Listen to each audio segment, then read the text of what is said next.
Hello friends, welcome to my channel. तो ये video रे आज आम शिखा सहज फेड़ाण ट्रिक। तो सहज आम केमती फेड़ाण कर देख ये मु कौन नहीं 129 168 146 रु 19 फेड़ा नहीं। यही ट्रिकटा 100 जिते भी संख्या था 146 था 150 था 158 था जिते भी था जिते भी संख्या था किंतु फास्ट रे कौन थी एक थी एक थी 100 जिते भी संख्या है था फास्ट संख्याटा जदि एक हो आउ 19 रु फेड़ा कही ये ट्रिकटा बहुत काम दब।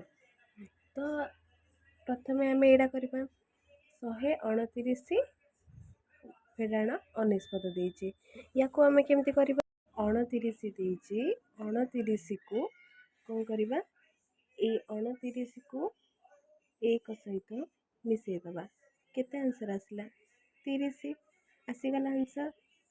यहाँ भी सेमती करवा 68 को कौन करवा एक सहित मिसेबा 68 एक केते 69 आंसर आसीगला। ये ट्रिकटा जब आप बुझीपारे ताले एटार आंसर कौन हम कमेंट बॉक्स रे निश्चय जनइबे। आ वीडियो भल लगी लाइक शेयर सब्सक्राइब निश्चय करदेवे।